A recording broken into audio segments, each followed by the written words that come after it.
Good morning, students. Welcome to the online English class today. Today I have a doubt, and the doubt is the difference between snow and frost.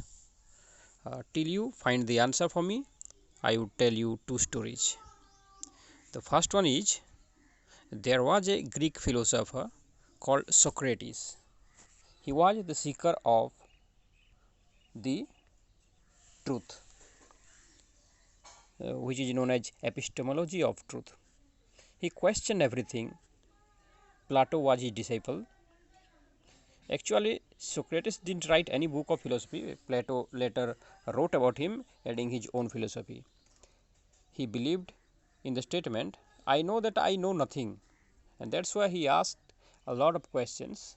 In education, too, his approach is known as question approach.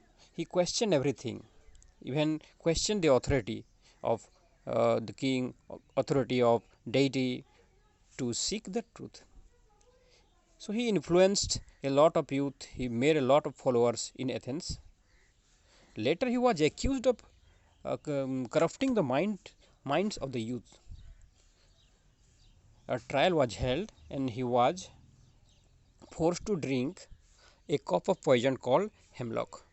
And this is the tree hemlock, a coniferous tree, and the foliage of the tree, when is mashed across, gives a juice which is deadly poisonous and enough poisonous to kill a human being, potent enough to kill a human being. So now you know what a hemlock is, and the poison derived from hemlock tree was given to Socrates, and he happily drank the poison and died.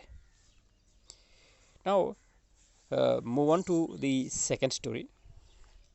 In Greek mythology, Apollo, god of the sunlight, archery, music, truth, and a lot of things, loved Coronis.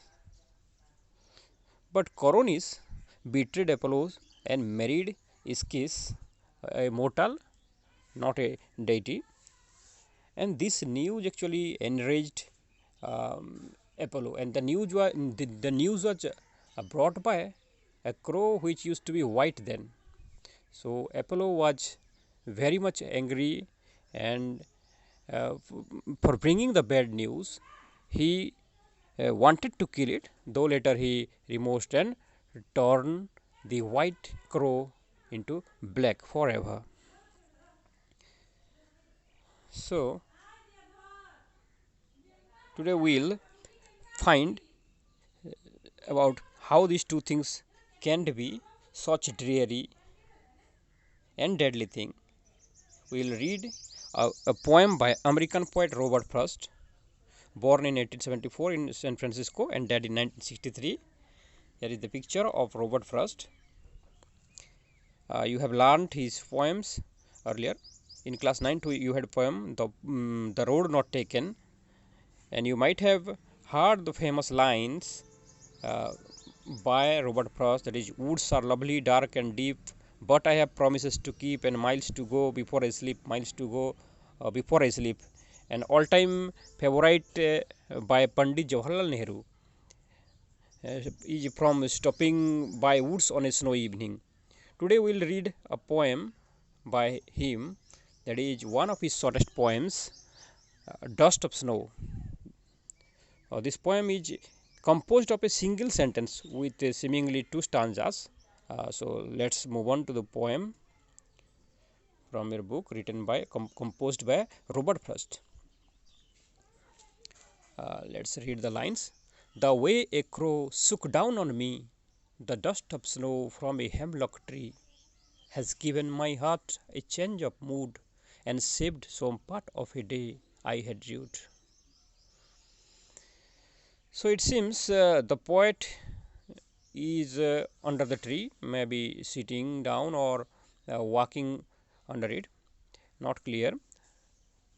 But a crow makes some kind of movements, or shivers with cold, or comes flying from somewhere and sits there and shakes the branches of the hemlock tree.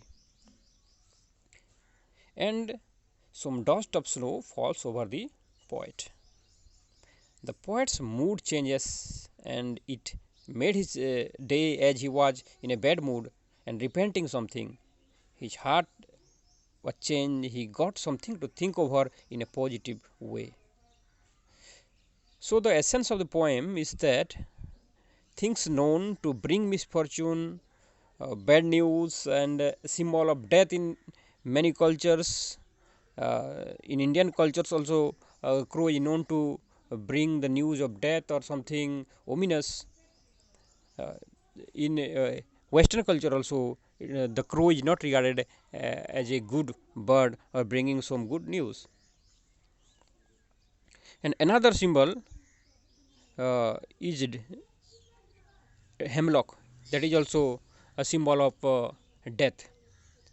So, hemlock and the crow could make someone cheerful and exalted, happy, and that is some kind of peculiar thing which Robert Frost has tried to prove here in this poem. In mathematics too, negative multiplied with negative becomes positive. Hence, uh, or negative negated is positive logically. Hence, for some, a vile thing, a cursed thing, ominous thing can to become a herald of good things, auspicious thing, promising thing. So, that is the theme of this poem. One of the smallest poems of Frost, though it bears deeper meaning with a larger philosophy. Worth reading, go through it and attempt the questions I give after this video. Thank you for today.